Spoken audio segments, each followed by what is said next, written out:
When we first started developing E.T., it was a much edgier, darker story that we were telling, and it actually evolved into something that was more benign. Well, Martians is not mentioned in my film because my aliens don't come from Mars. Our aliens come probably from as far away as E.T. came from, except they came from a darker part of the universe, whereas E.T. came from a rather benevolent planet. The aliens have gone rogue, you know? They're rogue alien. It's E.T., man, but he's gone bad, you know?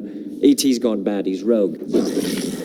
You know, I don't try to psychoanalyze what is on the aliens' minds, except that they're bent on our total extermination. They just want to eliminate us from existence, and they probably have plans for our planet themselves. But we don't go into what's their motivation.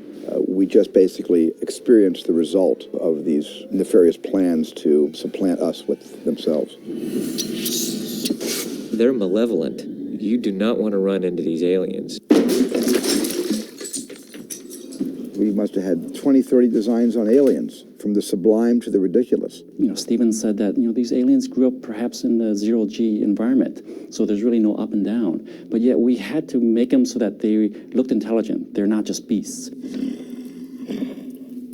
They were these rangy designs that I felt kind of had amphibian characteristics because there was a slight sheen or wetness to the skin. This was one of the first reference images that we had, and we all kind of got together to discuss around this piece. You can see the reflective eyes inside there.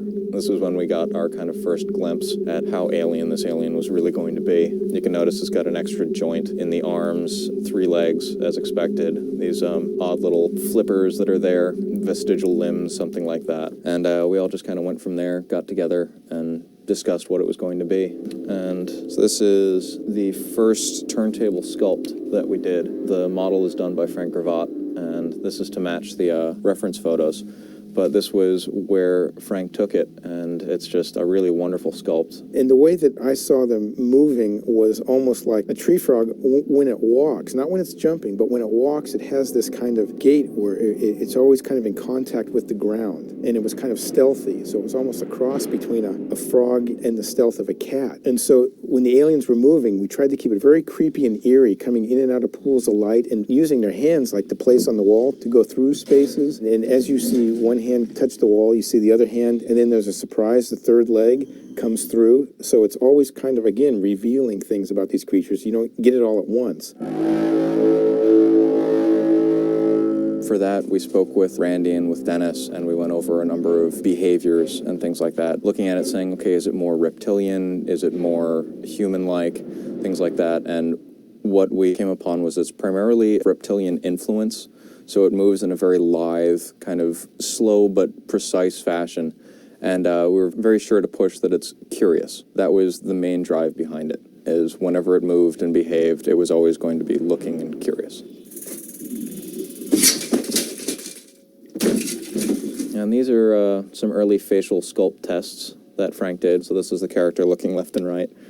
And then here are a number of the facial expressions. So we started out just going through a large variety of it. There's a shot where it has to lick a photograph, and another shot where it's drinking from some water. So we were very sure that we needed to have a good, interesting tongue shape, recognizable, but at the same time still very alien. As you can also see, the eyes kind of bulge a little bit. So this is part of where we were giving a lot of different variety and opportunity to the animators and to really drive the personality of it there.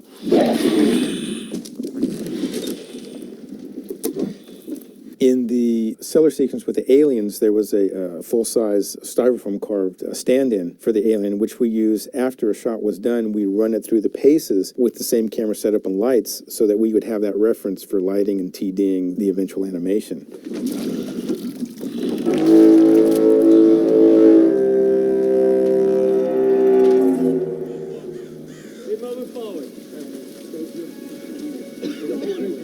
The statue, the Minuteman statue, was a real key image. You know, Stephen really wanted to show, you know, how this alien weed and this aliens have sort of encompassed everything, you know, all of our images, all of our icons. And so that was a key moment where you actually saw something very familiar enveloped in this, and it was very symbolic of what the aliens were trying to do. And so it was an important image to try to get because, you know, even though it's kind of played in the background, you know, you understand what happened.